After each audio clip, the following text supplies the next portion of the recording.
আসসালামু আলাইকুম। আঙ্গুর হারভেস্ট করার পরে মানে আঙ্গুর খাওয়ার পরে আপনি কি করবেন সেটি আপনার আজকে দেখাবো। এরপরে আপনি কাটিং দিতে হবে। গাছে এভাবে থাকলে কিন্তু ফল পরবর্তীতে আসবে না। কি করতে হবে? নতুন বান্স তৈরি করতে হবে, নতুন বান্স, নতুন শাখা। এইভাবে করে যদি আপনি কাটিং দিয়ে নতুন বান্স, নতুন শাখা আনতে পারেন। দেখেন গাছটা কিন্তু অনেক পাতা ছিল। আমি কিন্তু গাছটাকে কেটে কি করছি দেখেন আপনারা। লোকে আমায় হয়তো পাগল বলবে যে গাছটা কাইটি করলো কি রে শালসোনা গাছ। গাছ কাটা মানে মানুষ কাটা, এরকম মানুষ বলে না যে গাছ কাটা মানে মানুষ কাটা। তেমন আসলে না, আঙ্গুর গাছটা এমন একটা জিনিস কি জানেন, এই যে একটা শেপ তৈরি করে দিলাম, এখান থেকে যে চোখ দেখছেন, এই চোখ ফুটে কুশি বের হবে।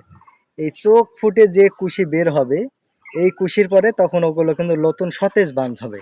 নতুন সতেজ বাঞ্চে যে এরকম এরকম বাঞ্চ থাকবে, তখন ওগুলো এরকম নতুন বাঞ্চ থাকবে।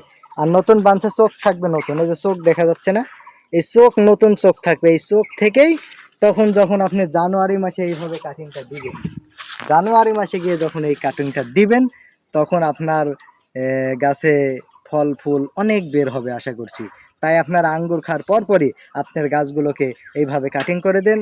আশা করছি সামনে জানুয়ারিতে ফেব্রুয়ারিতে গিয়ে আপনারা অসংখ্য ফল পাবেন ইনশাল্লাহ। দেখেন আমি ছাদে চারা আমিও লাগিয়েছি। চারাগুলো এরকম ছোট থেকে আস্তে আস্তে যেরকম বড় পর্যায়ে যাচ্ছে। তা আপনারা চাইলে ইনশাল্লাহ ছাদে আঙ্গুরের চারা এরকম টবে জিও ব্যাগে রোপণ করতে পারবেন। আশা করছি এই সমস্ত গাছগুলোতে সামনে ফেব্রুয়ারি মাসে আপনাদের আঙ্গুর দেখাবো ইনশাল্লাহ।